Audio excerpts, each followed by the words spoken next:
Feliz sábado a todos. É um privilégio poder estar com você aqui na igreja central e trago algumas breves notícias antes da leitura da Bíblia.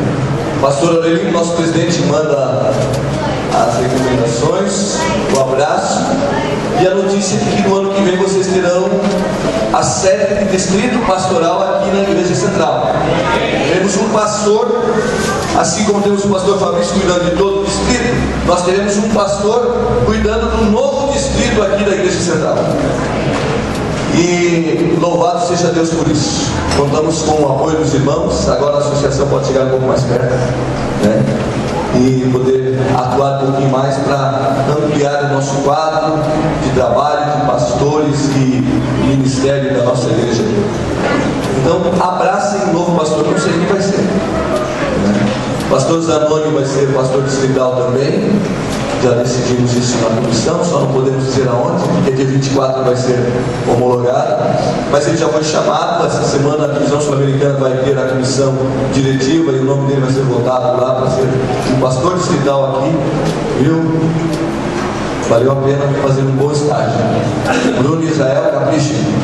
O ano que vem são vocês, se Deus quiser. Pastor Ricardo também estará sendo nosso associado no evangelismo, vai trabalhar comigo. Os alunos não quis trabalhar comigo já. Brincadeira. Irmãos, nós vamos ter a nossa série de evangelismo aqui, como tivemos no ano passado em várias igrejas. Hoje estamos tendo aqui, vamos ter aqui, e eu preciso da Ellen e da Ellen que me ajudem, porque vocês já me ajudaram cantando em vários lugares, agora vai ser aqui. Uma noite nós vamos ter cantando aqui a Eveline, e a outra noite nós vamos ter cantando aqui a Joyce Carnassari, Ronaldo Fagundes. Vamos convidar, não contactamos ainda, mas vamos convidar o Tida, Rogério Reis, tá? Cada noite alguém da TV Novo Tempo estará cantando aqui conosco. E no final, 15 minutos, a comissão, a Ellen e a Ellen, que não sei se elas fazem parte, porque eu gostaria que estivessem aqui junto, para a gente dar aqui umas pinceladas rápidas. Eu prometo que não vai ser mais do que esse tempo, vai ser rápido, para o bom andamento. E então vamos ter a nossa série juntos aqui. Eu convidei, irmãos, se vocês me permitirem, que eu amo demais a igreja de Santa Rita. Eu convidei eles para estarem aqui. Nós vamos colocar um ônibus na igreja de Santa Rita para trazê-los aqui. E ali tem dezenas de pessoas que eu batizei, e a igreja de pessoas que eu batizei aqui também. Então, eu quero convidar aquele povo amado para estar conosco. Vamos fazer uma grande festa. O congresso vai ser no sábado de manhã. A gente pode atuar com eles no congresso. Eu estarei pregando com os irmãos que estiverem aqui. E a festa grande começa no domingo à noite. E vamos a semana inteira juntos, tá certo? Ok? E depois eu converso com a comissão e as notícias virão um pouquinho mais. E certamente vai ser uma grande festa. A você, amigo, que está assistindo pelo YouTube, que Deus te abençoe com a palavra de Deus. E a você, amigo, que está aqui na igreja, que não é adventista, mas veio aqui, que está entre nós, você é um filho de Deus, como todos nós que estamos aqui juntos para crescer na palavra de Deus. Deus te abençoe. Tome sua Bíblia na mão. Evangelho Sagrado, livro de 2 Reis, capítulo 6. 2 Reis, capítulo 6, uma história conhecida de todos nós. 2 Reis, capítulo 6. Disseram os filhos dos profetas a Eliseu: o lugar em que nos encontramos contigo é estreito demais para nós. Vamos até o Jordão e tomemos de lá cada um de nós uma viga e construamos um lugar para que habitemos. Disse o profeta: ide, verso 3, 2 Reis, capítulo 6. Então um deles disse: serve-te de ires com teus servos. Respondeu Eliseu: eu irei. E foi com eles.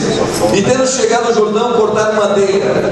Enquanto um deles estava derrubando o tronco, o ferro do machado caiu na água. E ele clamou: ai, meu Senhor, porque o machado era emprestado. Verso 6. Respondeu o homem de Deus: onde caiu? Mostrando ele o lugar, Eliseu cortou um pau, lançou ali e fez flutuar o ferro. Disse-o: levanta. Então o homem estendeu a mão e tomou. Verso 8. Quero ler uma parte que às vezes a gente não conhece. Ora, o rei da Síria fazia guerra contra Israel. Depois de consultar os seus oficiais, disse: em tal lugar estará o meu acampamento. Mas o homem de Deus mandou dizer ao rei de Israel: guarda-te de passar para tal lugar, porque ali estão os sírios descendo. Pelo que o rei de Israel enviou os homens daquele lugar. E o homem de Deus lhe falava, que tinha avisado, e assim salvou não uma nem duas vezes. Esse incidente turbou o coração do rei da Síria, que chamou os oficiais e disse: não me fareis saber quem dos nossos é pelo rei de Israel? Disse um dos seus oficiais: ninguém de nós, rei, meu senhor. Mas o profeta Eliseu, e ele está em Israel, ele faz saber a Israel as palavras que tu sonha na cama de dormir. Disse o rei: ide e veja onde ele está, para que envie homens para trazê-lo. Disseram: está em Dotã. Então enviou para lá carros, cavaleiros e um grande exército, e vieram de noite e cercaram toda a cidade. Quando o moço do homem de Deus levantou-se cedo e saiu, viu que o exército e carros e cavaleiros cercavam-nos. Então o moço gritou: ai meu Senhor, o que faremos? E ele respondeu: não temas, são mais os que estão conosco do que os que estão com eles. E orou Eliseu: ó Senhor, peça que abra os olhos para que veja. E o Senhor abriu os olhos do moço, e ele viu no monte estavam carros, cavaleiros, ao redor deles carros de fogo, ao redor de Eliseu. Enquanto o inimigo descia contra ele, Eliseu orou e disse: peço-te, Senhor, que os fira com cegueira esta gente. E feriu com cegueira, conforme a palavra de Eliseu. E disse-lhe Eliseu: não é este o caminho, nem esta cidade? Segui-me, e vos guardarei. Buscai. E guiou-os até Samaria. E tendo chegado a Samaria, disse Eliseu: ó Senhor, abre os olhos para que vejam. E o Senhor abriu os olhos e olharam, e viram que estavam no meio de Samaria. Verso 21. Quando o rei de Israel viu, perguntou Eliseu: matar-nos-ei, meu pai? Matar-nos-ei, meu pai? E respondeu ele: não nos matará, não nos matará. Tu tomaste como prisioneiro a espada com teu arco. Põe-te diante deles água para que comam e bebam e voltem ao seu Senhor. Você conhece a história da primeira parte? Normalmente não nos lembramos da segunda parte. Talvez você já tenha lido, mas talvez você não se lembre. A você, amigo que nos visita, você que assiste pela internet, a história do capítulo 6 do livro de 2 Reis é uma história que encanta o meu coração, e gostaria de trazer a você aquilo que enche o meu coração e pedir em nome de Jesus que isso também possa encher o teu coração de poder. O texto bíblico diz que um homem estava fazendo um convite ao profeta Eliseu. Quem era Eliseu? Eliseu foi o profeta que substituiu ao profeta Elias, que depois de um carro de fogo descer, um redemoinho levou Elias vivo como testemunha viva daqueles que vão ao reino dos céus. Eliseu agora está como representante de Deus. Profeta no hebraico quer dizer Nabi. Nabi eram pessoas que representavam a Deus no dom profético. Havia muitos profetas. A palavra Nabi, apresentada na Bíblia cerca de 300 vezes. Até mesmo para o profeta Balaão, que deveria representar a Deus, mas não o representou. Nabi quer dizer aquele que representa a Deus, que tem uma profecia, que traz uma mensagem. Mas o hebraico traz essas 300 palavras, essas 300 expressões ao profeta.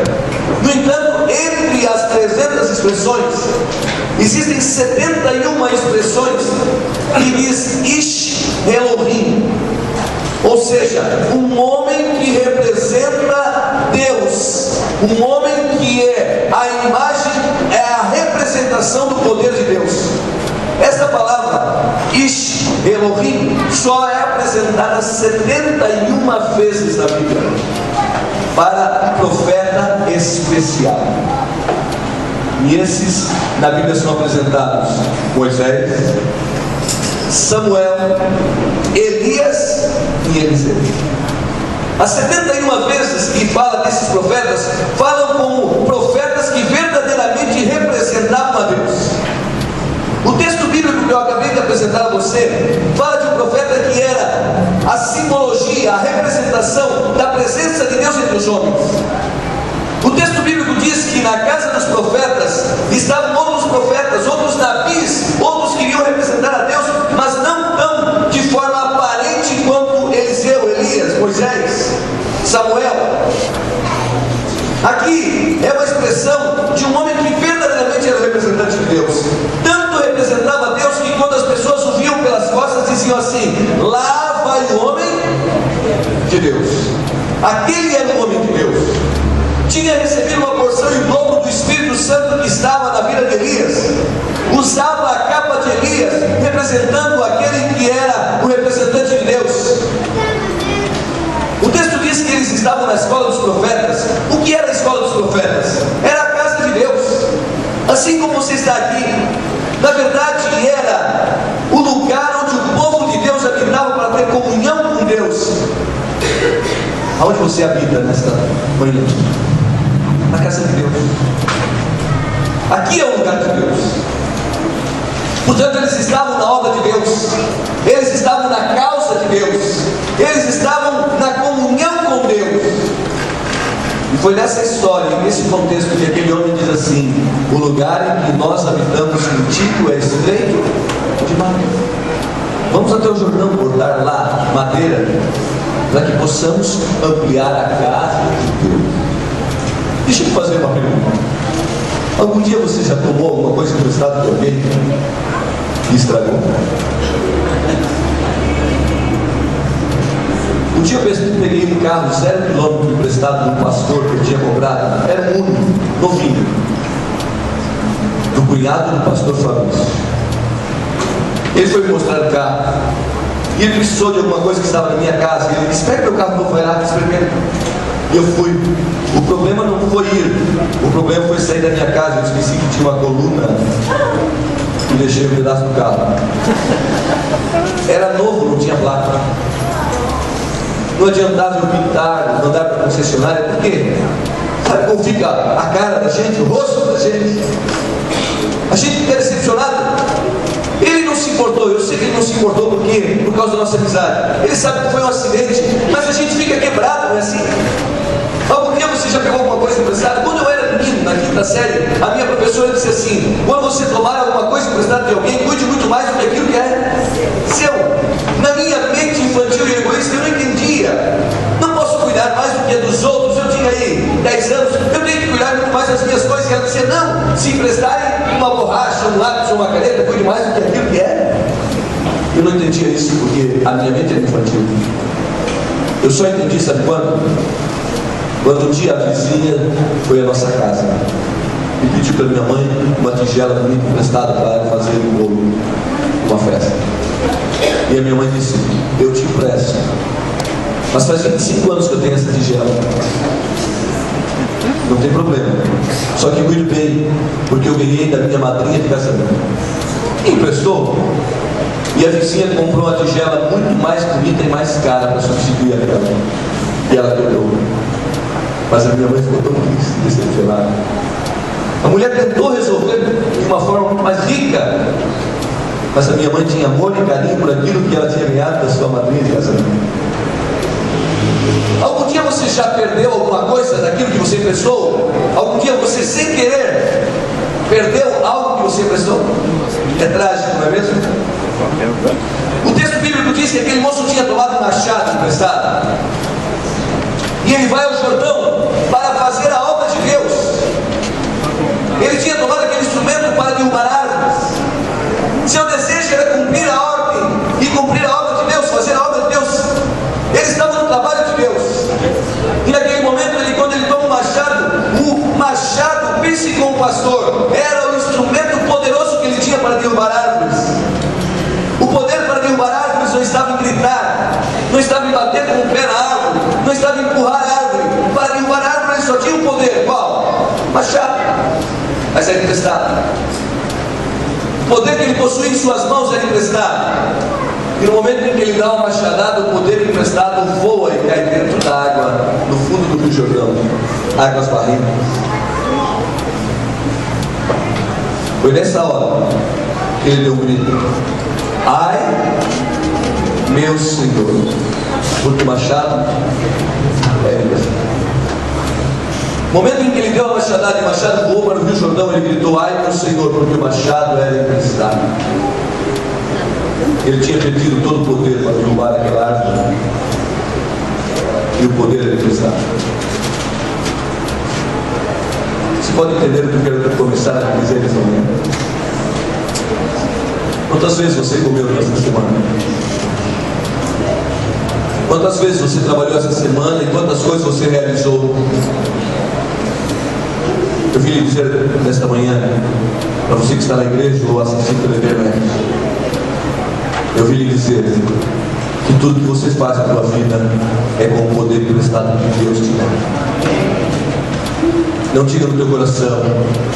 A força dos meus braços adquiriram essas riquezas.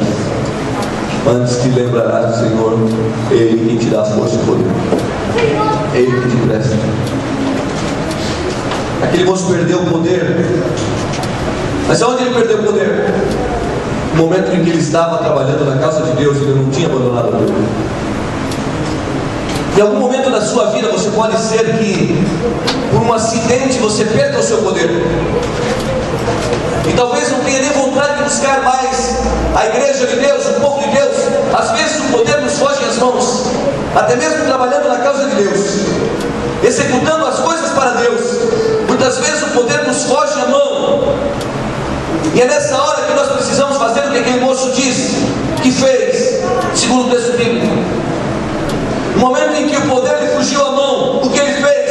Ele não foi procurar os amigos, ele não foi procurar pessoas, ele não foi procurar as coisas do seu jeito. No momento em que ele perdeu o poder, ele gritou bem alto: ai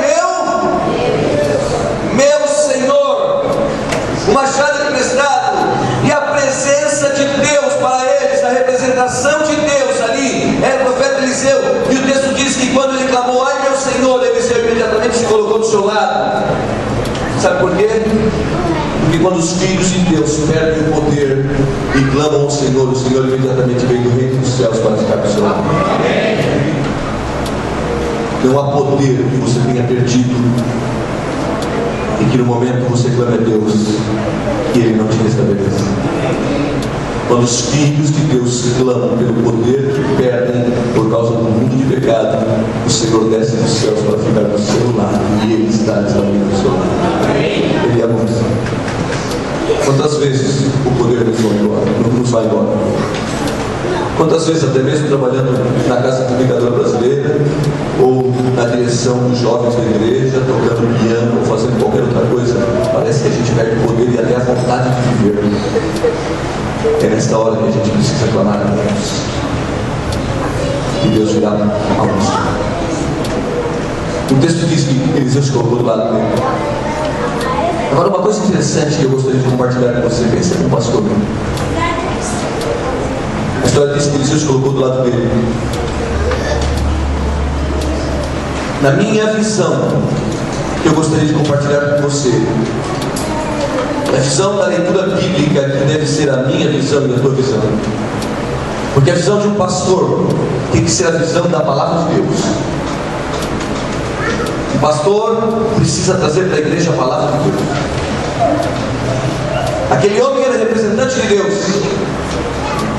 Ele era o que há de mais importante para Deus no dom profético.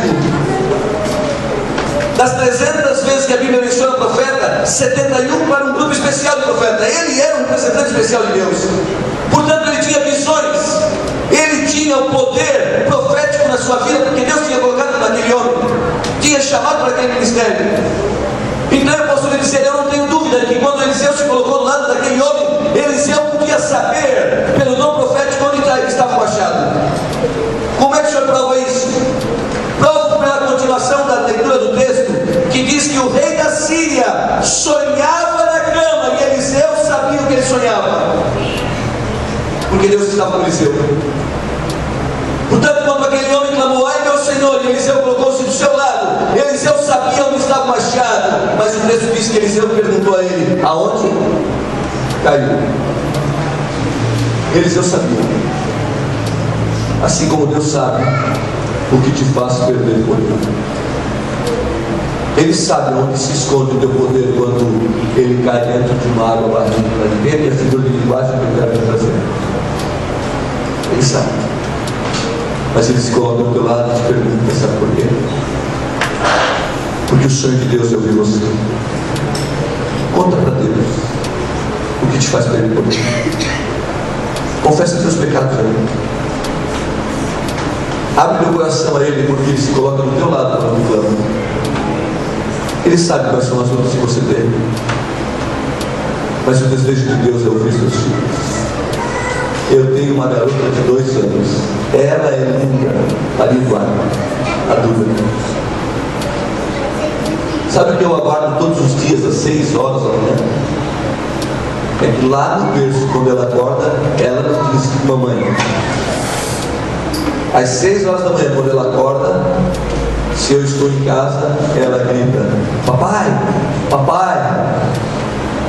E eu vou lá no berço, levanto aquele véu e ela estica os braços. E eu pego ela e fico cheirando, abraçando, beijando, para levar lá na cama para a mamãe, para eu ir trabalhar na associação. Mas quando ela grita: papai, papai, aquilo enche meu coração. Por quê? Porque eu amo profundamente. Deus ama você profundamente. E sabe as lutas que você tem? Ele apenas quer que você clame Ele: ai meu Senhor. E Ele se colocará do teu lado para te abençoar. Do teu lado Ele vai te perguntar aonde você perdeu o poder. Não é que eles não saibam, Ele sabe. Mas Ele quer ouvir você. Ele sabe que você precisa contar das suas teimosias e insensatez, das suas lutas e decepções. Somos corajosos em tornar nossas teimosias, insensatez, lutas, decepções, pecados. Confessamos a pessoas, contamos a pessoas. Quando o Senhor se coloca do nosso lado, ansiando que você fale para Ele e abra o coração. E naquele dia, quando o homem disse assim: ai meu Senhor, Eliseu perguntou: onde caiu o machado? Eliseu sabia, mas Eliseu sabia que aquele homem precisava dizer para ele aonde caiu. Deus sabe tudo que passa na tua vida, mas Ele sonha que você conta. Ele deseja ouvir você. E o texto diz que o homem disse que caiu lá no rio, mostrou aonde caiu. E agora Eliseu realiza uma coisa impossível. Algum dia você já viu um machado boiar? É impossível. Você poderá ver algo muito mais pesado que um machado boiar. Você poderá ver um navio que é milhares e milhares de vezes mais pesado do que um machado e é de ferro, de aço. Mas a constituição geométrica de um navio o permite boiar. No entanto, a constituição geométrica de um machado não permite. Se você colocar um navio milhares e milhares de vezes mais pesado no oceano, ele vai flutuar. Mas no mesmo oceano, o machado vai até o fundo dele. Porque é impossível o machado flutuar. Impossível. Ele é maciço e não tem a constituição geométrica. É impossível. Será que nesta manhã eu falo para alguém que entrou na igreja pensando que tem alguma coisa impossível na sua vida? Para mim é impossível, pastor. Mas para Deus não é impossível. A Bíblia diz que Eliseu encostou uma madeira, um pedaço de pau na água e o machado. E agora Eliseu não pegou o machado e colocou na mão do homem. Eliseu disse assim: pega você. Tem uma coisa impossível que Deus quer fazer na tua vida, mas é tudo que tem que pegar. É tudo que tem que ser apostado no milagre que Deus quer operar na tua vida. Impossível aos seus olhos, a Deus é possível. A história diz que depois daquele episódio eles estavam no lugar onde eles moravam, em toda a cidade onde tinha a casa dos profetas. Ali em Dotã, queridos, 300 pessoas habitavam naquela cidade. Eliseu, com todas aquelas pessoas da igreja, foram dormir. O milagre já tinha acontecido. E naquela noite, quando eles foram dormir, de manhã cedo, o texto bíblico diz que o moço se levantou novamente.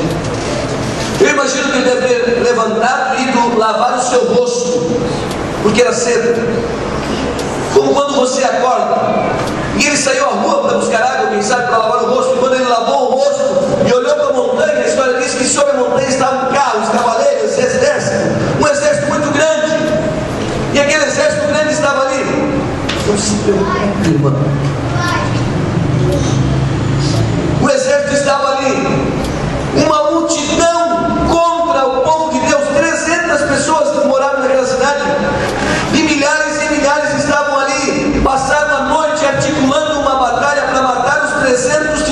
estavam ali. Naquela madrugada, quando o moço se acordou, lavou o rosto, ele olhou e viu carros, cavaleiros. Sabe o que ele disse? Ai, meu Senhor. Eu posso dizer a você, eu tenho certeza que era o mesmo moço, por causa da expressão. Ai, meu Senhor. E quem se colocou imediatamente do seu lado? Agora ele não tinha perdido o machado.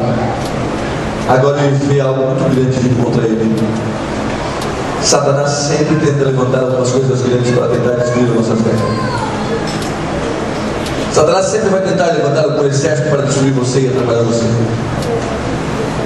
Às vezes uma batalha espiritual, às vezes uma batalha emocional, às vezes uma batalha financeira, às vezes uma batalha dentro de casa. Algo que você acha invencível.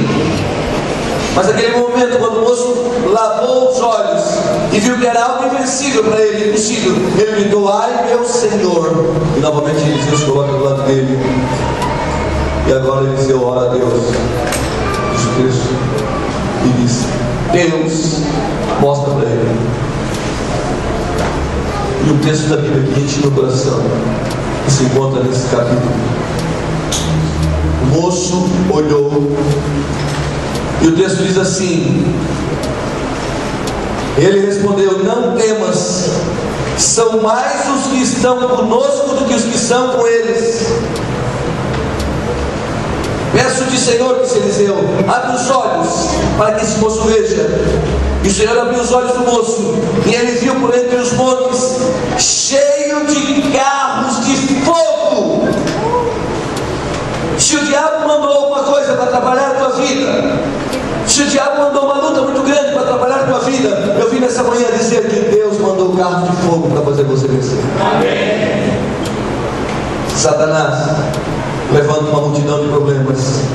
Deus manda anjos para te proteger, e eles estão do teu lado nessa hora. Amém. Você não pode nem eu enxergar, mas eles estão aqui com carros de fogo para fazer você vencer as lutas da vida. Amém. Naquele dia, a Bíblia diz que o moço viu, sabe, irmão, tem muito mais anjo do céu protegendo você do que do diabo tentando destruir. Amém. Depende de você. A vitória é certa, mas a quem você clama? Ai, meu Deus. Quando o Filho de Deus clama, anjos descem do céu para trazer a salvação e levam para o céu a busca que você faz do perdão. Vou repetir. Quando o Filho de Deus clama, anjos descem do céu para trazer a salvação e sobem para levar a sua busca pelo perdão. Na escada de Jacó, os anjos não subiam, desciam, eles desciam, descem com poder e levam o céu a tua busca pelo poder. Naquela manhã o moço viu que tem muito mais de Deus por nós do que do diabo. O texto finalmente diz que Eliseu orou e disse, Pai, peço-te que todos fiquem cegos. E todos ficaram cegos. Aquele exército todo ficou cego. O rei da Síria tinha mandado um exército para pegar Eliseu, destruir Eliseu, matar as pessoas de Dotã. Todo o exército então ficou cego. E agora é que eu gostaria de chamar a atenção da minha igreja central de Tatuí. No momento em que todo o exército ficou cego, deixa eu lhe fazer uma pergunta. Será que 300 pessoas de Dotã não matariam talvez 100 mil pessoas daquele exército facilmente? Era muito fácil, porque eles eram cegos, era só chegar pela frente, por qualquer lado eles não iriam ter sensibilidade para lutar. Mas o que eles fizeram? A Bíblia diz que Eliseu deu a mão a eles, e os homens de Deus deram a mão aos cegos. Escuta, você é um homem e uma mulher de Deus, e você conhece muito cego nessa pergunta. Então faça uma coisa, dê a mão. A história diz que eles deram a mão e caminharam com todo o exército até Samaria, onde estava o rei de Israel. Eliseu colocou todos no meio da cidade. Eles estavam cegos. E o rei de Israel vem e diz assim: meu pai, ele chamava Eliseu, meu pai, vamos matá-los? Meu pai, vamos matá-los? Vamos destruí-los? E Eliseu disse: não. Vamos dar água e pão. Eles precisam de água. Daqui a poucos dias nós vamos estar aqui com uma programação muito grande da igreja. O que nós vamos fazer? Vamos dar as mãos às pessoas que estão interessadas na palavra de Deus e dar a elas água. Água? Para quê, pastor? Talvez eles não se tornem adventistas do sétimo dia, pastor, mas eles vão saber que existe um Deus em Israel. E muitos deles serão transformados, sabe por quê? Porque o povo de Deus deu a mão, água e pão. São mais os que estão conosco para nos abençoar e ver aquilo que é conosco. Hoje você entrou nesta igreja buscando o poder de Deus, e hoje você vai sair desta igreja certa e que os anjos de Deus estão com você. Hoje você acessou a internet e eu vim dizer para você que os anjos do Senhor estão com você aí, seu nome. Deus te ama. Quando você clama ao Senhor, do céu desce poder através dos anjos, e eles sobem com o seu pedido de salvação diante do trono de Jesus Cristo que está no santuário celestial para receber Deus. João diz: filhinhos, não pequeis, mas se alguém pecar, temos um advogado no céu, Jesus Cristo justo, e ele está lá para receber-nos. São mais os que estão conosco do que os que são. No ano de 2007, eu era pastor na cidade de Curitiba, trabalhava com evangelização. Deus me deu o privilégio de fazer uma grande série de conferências com os alunos da faculdade de teologia. Depois de muita luta para tentar construir uma igreja ali, para abrigar 375 pessoas que batizei naquela série, eu não conseguia construir a igreja. Já estava no alto do mês de janeiro, no calor, dentro de um auditório móvel, uma tenda. Era muito quente o culto ali. 375 pessoas tinham sido batizadas. E eu não conseguia construir uma igreja. Eu precisava, não faltava dinheiro, tinha dinheiro. Havia recebido uma oferta de 500 mil reais só para a compra do terreno. Tinha muito dinheiro só para a compra do terreno. E tinha o dinheiro que alguém tinha dado para construir uma igreja para 500 pessoas. Mas não tinha terreno. Foi nessa circunstância que encontrei esse texto. São mais os que estão conosco do que os que estão contra nós. Depois de muita oração, não conseguia. Por quê? Eu fiz a série de conferências no bairro chamado Vila Evangélica. 120 mil pessoas moravam naquele bairro. Ali tinha as igrejas mais diferentes que você possa imaginar. Ali tinha a igreja do Busco de Jesus Cristo, a igreja de Deus que toca o pau no diabo. Ali tinha a igreja dos santos dos últimos dias. Ali tinha a igreja católica. Ali tinha todas as igrejas. Mas não tinha a igreja adventista do sétimo dia. Agora havia uma multidão sendo batizada, 375 pessoas. Por que fui ali? Porque o nome daquele bairro me chamou a atenção, Vila Evangélica.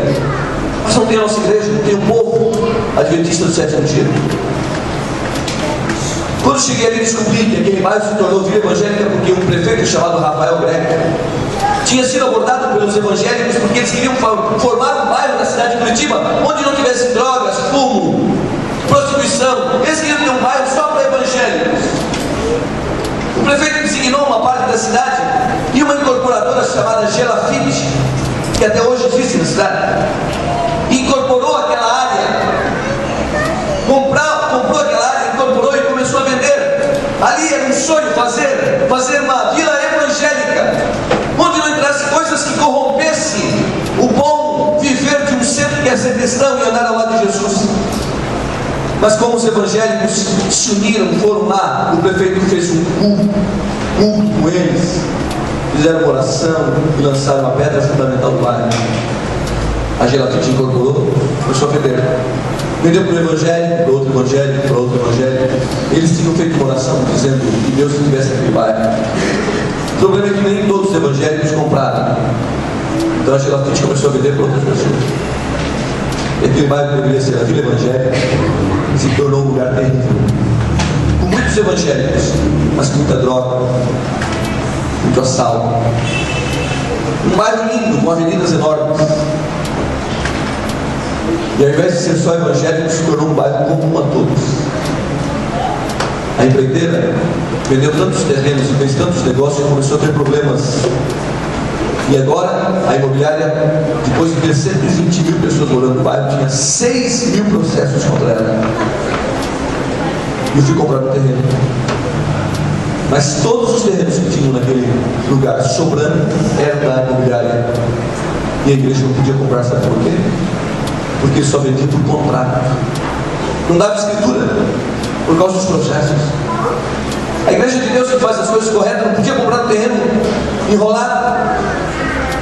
E foi nessa circunstância, eu batizei 375 pessoas, que eu ficava pensando: meu Deus, se tu me colocou aqui para pregar o evangelho e levar tantas pessoas à salvação, ao caminho da salvação, tu precisa me dar uma saída. E foi nessa circunstância que eu encontrei esse texto que diz: são mais os que estão conosco.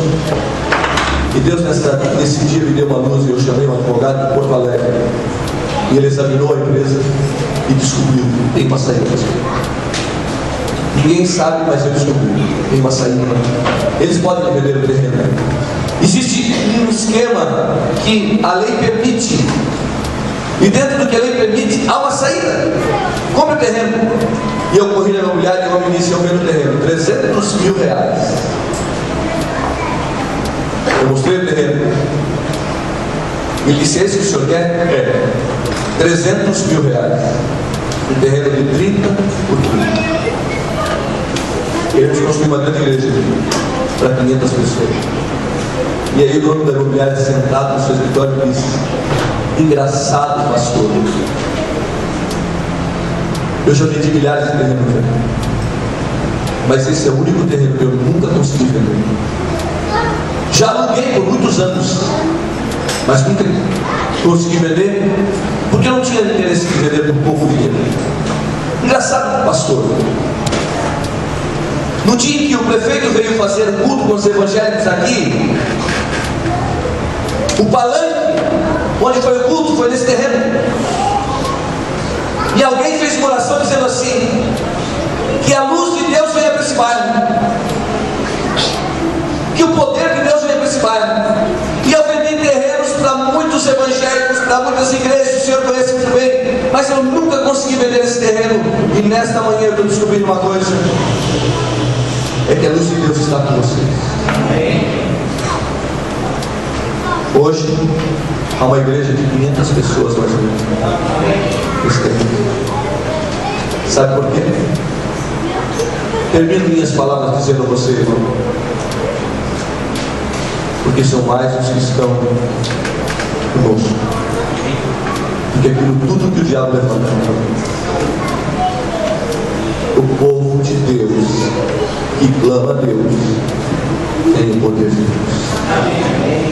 E Ele está do seu lado para santificar você, dizer a você, da Igreja Central e ao pastor Cidral, e a você que assiste pela internet: é tempo de sermos separados para Deus.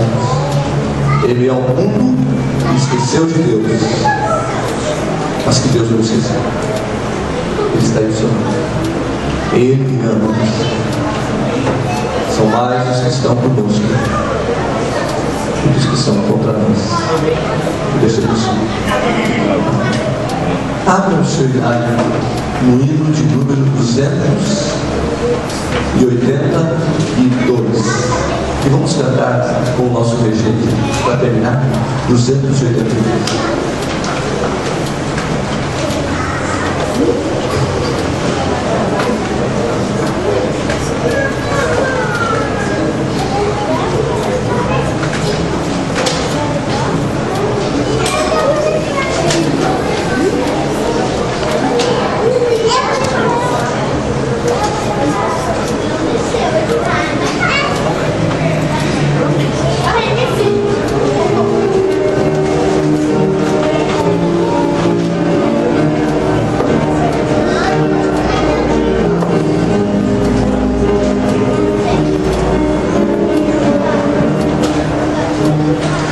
Tempo de ser santo, tu deves tomar. Termina em teu mestre, seu livro estudar. Seja junto ao seu povo, luz sempre a brilhar. E aos necessitados vir para salvar. Tempo de ser puro, tu deves achar. Sempre a sós orando, com Cristo ficar. Teus olhos bem vivos, termo Salvador, por tua conduta, dar provas de amor. Tempo de ser forte, tu deves buscar. O mestre seguindo, por onde guiar. Tem gozo ou tristeza, sempre obedecer. Da fonte divina, sim, nunca esquecer. Tempo de ser útil, tu deves guardar. Muito calmo nas lutas, em Deus confiar. Ter para os aflitos voz de atos de amor. Sim, mais semelhante será o Salvador. Oremos. Obrigado, nosso Deus, pela tua palavra que revela que ao clamarmos a ti, o teu poder veio para nos abençoar. Nós somos pecadores, frágeis e muitas vezes perdemos o poder. Ai, meu Senhor, tem misericórdia de nós. Abraça-nos em teus braços, Senhor. Que a partir desse dia, teu Espírito esteja de maneira muito particular na vida de cada um de nós, para que possamos levar o pão, a água e estender as mãos àqueles que estão cegos, perdidos ao nosso redor. Possamos trazê-los aqui na semana do colheita e que eles vejam que existe um Deus muito poderoso. Toma cada um das suas mãos. Leva-nos em paz desta igreja para qualquer lugar onde quer que venhamos estar. O teu Espírito esteja conosco, em nome de Jesus. Amém. Deus te abençoe. Nós vamos cantar uma música agora. Pastor Marcelo vai despedir a porta para nós não nos atrasarmos, não demorar muito. E depois da música, a comissão bem rapidinho. Uma pequena conversa. Permaneça em mim.